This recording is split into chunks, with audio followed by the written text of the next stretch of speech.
Dawn had just broken over the small town by the Willow Creek. The world was still heavy with sleep. A light mist, delicate as cigarette smoke, drifted lazily across the water's surface, curling around the treetops, rooftops, and the old wooden bridge spanning the narrow stream. In the distance, wild ducks called out their voices, muffled. The water, clear as glass, reflected the soft pink light of morning. Everything was so peaceful, so still, it seemed nothing could disturb it. But peace is sometimes just a fragile shell before a storm, and that storm came without warning in a single moment. A heavy splash shattered the silence. A large, dark brown sack was thrown from the bridge into the cold stream below. No one saw who had thrown it. No one knew what was inside. The sack plunged downward, struck the water with a thud, sending up a small spray, and then settled in the shallow mud near the riverbank. A strange sound emerged from within, muffled, weak, not like any animal sound the villagers knew. It held pain, panic, and despair. The sack didn't fully sink. One of its corners snagged on a dry tree root sticking out from the muddy edge, as if nature itself had extended a fragile lifeline to whatever was trapped inside. The burlap floated, swaying gently with the current, its fabric darkening as water seeped in. Bubbles of air rose from its mouth and vanished. Life inside was running out. Then it moved. At first it was almost imperceptible, perhaps just the water shifting it. But no, something inside was moving, trembling, struggling. Another faint sound escaped from the sack, barely distinguishable from the flowing stream. This time the sound was unmistakably a cry for help. But there was no one there. No one to know that a living soul, imprisoned and terrified, was fighting alone in the cold, wet dark. Inside the sack was a German shepherd, once proud and strong, now reduced to a shadow of its former self. Its once golden brown coat was soaked in mud, dried blood, and the stench of death. Its legs were tightly bound with plastic zip ties cutting deep into its flesh. Its muzzle was wrapped with duct tape, silencing any last cries. It couldn't bark. It couldn't howl. It couldn't fight. It was helpless. They say dogs are loyal creatures, but that loyalty makes them the easiest to betray. Max, that was once his name, now lay in that sack like a discarded thing, not understanding why the humans who once called him friend had chosen to dispose of him so cruelly. Maybe he had been injured in a fight. Maybe he refused to fight. In the dark underworld of dog fighting, a dog who's no longer useful is thrown away, not even worth a bullet because bullets cost money. A sack and a river cost nothing. Max didn't know how long he had been trapped. He didn't know why this was happening. His memories were fragments, screaming voices, flashing lights, pain, and then darkness. But somewhere deep inside him, the primal will to live still burned. He shifted his body. Every motion made the ties cut deeper. Each breath invited more water past the duct tape. But Max didn't stop. He wasn't ready to die, not like this. The tree root creaked under the growing weight. The sack was getting heavier. The river was calling back the sacrifice it had almost received. If no one came, if no miracle happened in the next few minutes, Max would sink and the story would end silently, just as it had begun. But far away in the misty morning haze, a pair of small eyes had just opened from sleep and were listening. The little house at the end of Rosedale Street remained quiet under the faint morning light. The wall clock ticked steadily, and the fireplace occasionally crackled, a soft reminder that winter had not yet loosened its grip. In the attic room, 6-year-old Alice lay curled beneath her blanket. She didn't dream, didn't stir. She slept in silence as she had since the accident last year that had stolen her voice forever. But something was different this morning. In the haze of half-sleep, a strange sound crept through the slightly opened window, a faint whimper, almost imperceptible, but enough to make Alice's heart skip a beat. Her eyelids twitched. Another sound followed, clearer, now closer. It wasn't a cat. It wasn't the wind. There was something in that sound, pain, desperation, and life. Alice opened her eyes. She didn't know why she had awakened, but her small heart somehow understood. Without a word, without a sound, she slipped from her bed. Her bare feet touched the cold wooden floor, but she felt nothing, only a strange urgency rising within her. She gently pushed open her mother's door.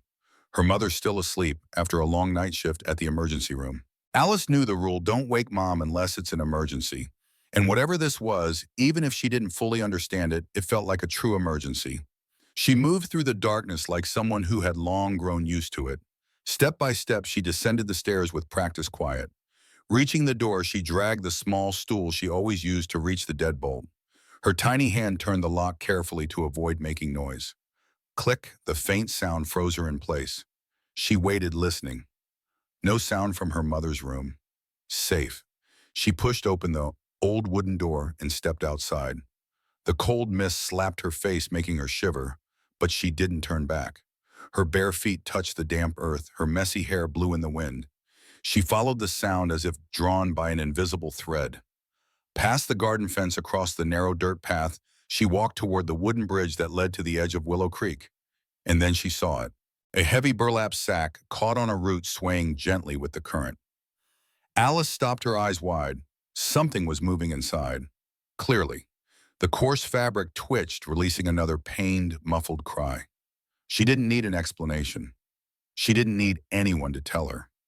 She knew there was a life inside begging for help. She ran toward the riverbank. The ground was slippery mud, clung to her feet, but she didn't hesitate.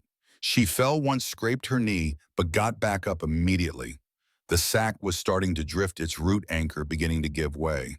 Alice crouched down and grabbed it with both hands. It was too heavy, soaked through, nearly impossible to move. But she didn't give up.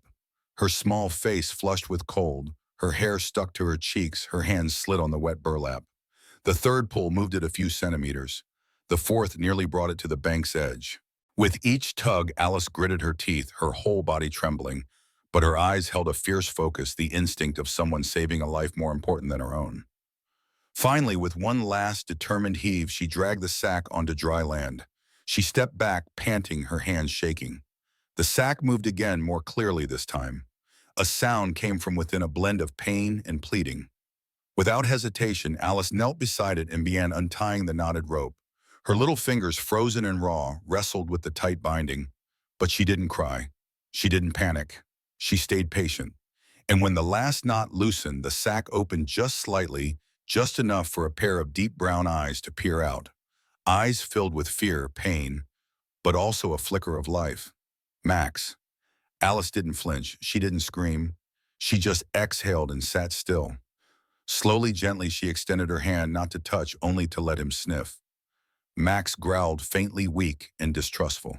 But then, as if understanding this was no enemy, Max rested his head on the ground and closed his eyes, placing his fate in the hands of this small, silent girl. And Alice, who hadn't spoken a word in over a year, whispered softly like magic, a single word from her lips. "It's okay." In Alice's small arms, Max lay still, his breath faint and trembling. His eyes still held a flicker of confusion, but the wild fear from earlier had faded. Both of them were soaked, covered in mud, exhausted and shivering from the cold. The sun had risen higher, its soft light filtering through the morning mist, casting a golden glow on the silent riverbank, where something miraculous had just quietly taken place. One fading soul had been saved by another, equally fragile one, both now gently returning to life. Alice remained beside Max, her wide eyes fixed on every slight movement of the creature she had rescued. Her soaked, tangled hair clung to her forehead. Blood trickled from the scrape on her knee, but she paid no attention to herself. Her mind was entirely focused on Max. She didn't know his name, but in her tender heart she whispered it, Max. A warm, strong name, just like the quiet strength in the way he now lay beside her, despite the brutal injuries he'd endured. After a few minutes, Max stirred weakly, slowly turning his head toward her, his dull eyes seeming to ask, "Who are you?" Alice responded with a gentle gaze and slowly reached out, resting her hand lightly on his head. Not quick, not forceful, just a soft, caring touch. Max didn't flinch. Instead, he closed his eyes and let out a long breath, as if after all the pain he had finally found a safe corner in this cold world. That was when Alice stood up, supporting Max's heavy body, and began dragging him home. No one saw the two small figures walking along the rocky path, bare feet dirty and soaked in the morning chill. No one heard Alice's labored breathing as she paused to rest, or Max's low whimpers each time she lost her grip and he scraped against the ground. But a bond had been formed between them, a quiet, invisible thread of life, compassion, and a hope slowly rising in them both. When they reached home, Alice unlocked the door with movements as practiced as breathing. She had done it 100 times before. Her mother was still asleep, exhausted from a long hospital shift. Alice didn't wake her. Instead, she gently pulled Max into her room and quietly wrapped an old towel around him. Her small hands carefully wiped the mud from his face, then retrieved a pair of scissors to cut away the remaining tape and plastic ties. Max whimpered softly as the blade neared his wounds, but he didn't bite. Somehow he knew this little girl wasn't like the ones who had hurt him. She didn't hit. She didn't kick. She didn't force him to snarl. She didn't throw him in a river. She was gentle, patient. And most strangely, just like him, she didn't speak a word. Until suddenly she whispered, "Don't be scared. I'm here." Max opened his eyes. It was the first time Alice had spoken in nearly a year. Not loud, not clear, but it was real. Her voice, small and soft, had returned. In that moment, she wasn't afraid anymore. She didn't feel broken. She wasn't drowning in that invisible void that had swallowed her since the day her father died in a tragic car accident. No one had told her she had to speak again. She just needed a reason. And Max, abandoned, severely injured, seemingly beyond saving, was that reason. When the sun had fully risen, Jenny, Alice's mother, awoke with a strange feeling in her chest. She walked downstairs and froze in the kitchen doorway. Alice was sitting on the floor, whispering softly to a large, soaking wet dog resting its head on her lap. The whispers were real. They had sound. They echoed softly through the house that had been silent for so long. Jenny stood still, overwhelmed. Alice looked back at her mother, eyes glistening, lips trembling. Then she spoke again. "Mom, this is Max. I found him at the creek." The word "mom" rang out like a saving bell. Jenny fell to her knees, embracing her daughter, as tears spilled down her cheeks. Max stirred, then gently nudged his nose against the girl's back. In that moment, the mother understood her daughter hadn't just found a dog. She had found herself again. That morning, the little house at the end of Rosedale Street felt more peaceful than usual. In the living room, Max lay curled up on a blanket by the window, eyes half closed but ears alert like a sentinel on standby. Alice sat nearby, drawing quietly. Her head tilted slightly as she colored a picture of a little girl standing next to a large dog, both gazing out toward the horizon. Jenny, her mother, occasionally glanced over at them with a strange look, part wonder, part gratitude. Just days ago, she had feared her daughter would remain trapped in silence forever, unable to even call her mom again. But then Max came. Once abandoned, broken, and voiceless, he had become the beam of light piercing through the darkness in Alice's heart. But as with all fragile peace, it didn't last long. Around midday, while Jenny was washing dishes, a strange movement through the window made her freeze. She turned to look out onto the road in front of the house. A silver-gray truck had stopped about 50 meters away. There was no front license plate. Its headlights were off. The engine was silent. But someone was clearly sitting inside the shadow of a figure behind the dark-tinted glass. A chill ran down Jenny's spine. She crept toward the window and gently pulled the curtain aside to get a better view without being seen. The person in the truck didn't move, just sat there facing the house watching. Jenny's heart pounded in her chest. She hurried to check all the doors and windows, locking each bolt securely. As she passed by Alice's room, she saw that Max was already on his feet. Back, slightly arched eyes locked on the outside as if sensing the looming danger. He didn't growl, just stood there silently, like a soldier guarding his post. A single car horn blared short, low, and intentional. Jenny flinched. Then the truck slowly rolled forward, turned around, and disappeared beyond the bend at the end of the street. No one said a word, but unease seeped into every corner of the house. Jenny immediately called Dr. Morales, the vet who had treated Max, and told him what had happened. There was a pause on the other end before Morales spoke, his voice heavy. "You need to call the police. If my suspicions are correct, that person has come back for Max."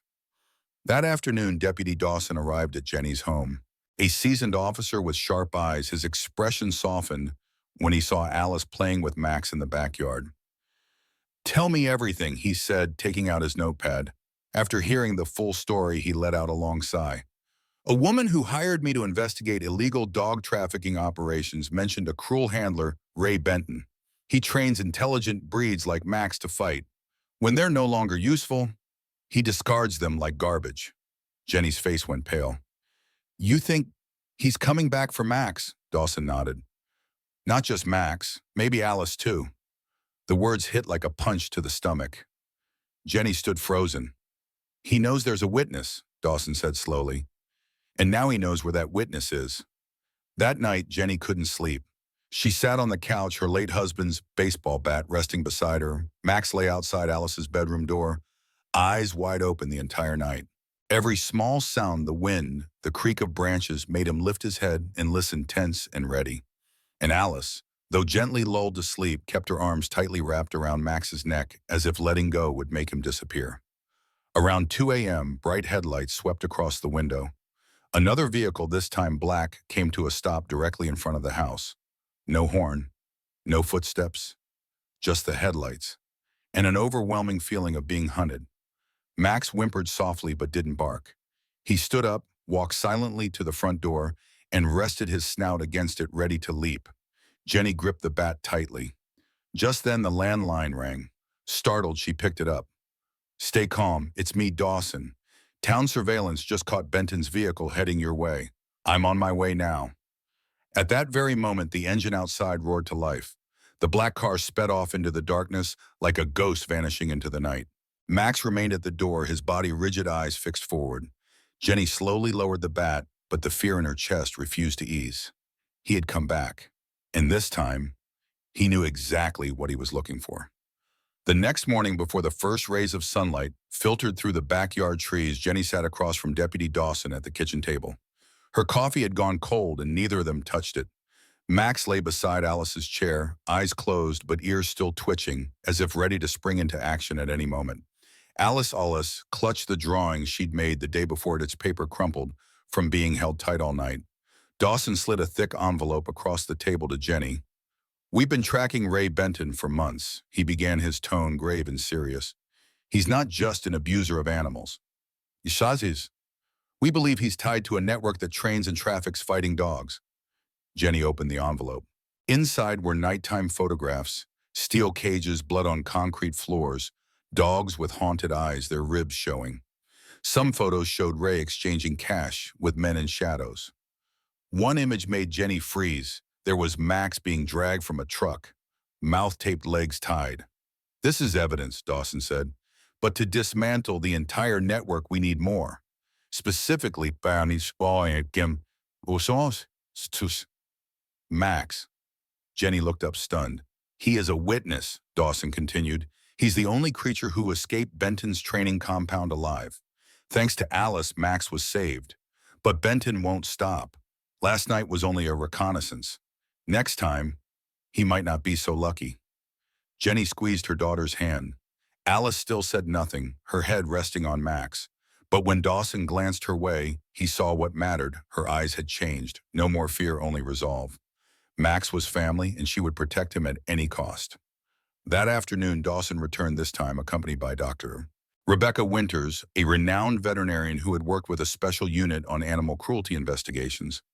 She carried a detailed medical file on Max, his wounds traces of zip-tie bindings and bone damage from abuse. "Based on my experience," she said, pointing at the x-rays, "this dog was clearly used for forced fighting. There's a fracture in his front leg from being slammed into something and an old scar on the muzzle from another dog bite. This is textbook torture." Dawson nodded and looked at Jenny. "It all fits, but the most important thing now is Alice." Jenny looked at her daughter in confusion. Dawson continued. "The night Max was rescued, Alice was the only one who witnessed where he was dumped. If she can draw it or even point out the spot, we could find more evidence. That location might be one of the staging areas before the dogs are moved." Jenny looked at Alice. The little girl nodded slowly. A few days later, under police supervision, Alice guided them to the creek bank where she had saved Max. That desolate spot concealed a chilling secret. A few meters from the water, they discovered tire tracks, severed zip-tie fragments, and a large footprint matching Benton's shoe size as seen in surveillance photos. "We have enough to get a search warrant," Dawson announced later. "And if we're lucky, we'll stop whatever they've planned next." Jenny paled. "A event," Rebecca interrupted. "A fighting match where people pay to watch dogs fight until one dies." The words thickened the air in the room. Dawson nodded. "According to confidential sources, it's scheduled this weekend at a ranch called Riverside Ranch. We'll rate it in progress, but we need someone to identify Max as a victim who was dumped there." Jenny looked at Alice. The girl didn't blink. She stepped forward, wrapped her arms around Max's neck and whispered, "We're doing this for other dogs like Max." "Okay." Max lightly licked her cheek. Everyone understood that was the answer. In the days leading up to the raid, Jenny lived in a mix of anxiety and resolve. She never imagined her daughter, a child who had once been silent, withdrawn into herself, would become a key piece in a major investigation. She looked at Max, now almost fully recovered, lying beside Alice, eyes bright and attentive, as if taking in the whole world. They had come into each other's lives through pain. Now they were hope, not only for each other, but for countless lives waiting to be rescued from the darkness. On Saturday afternoon, a light rain fell like a cold veil over the town. Wind swept across the barren fields surrounding Riverside Ranch, the site, according to intelligence reports, of an imminent underground dogfight.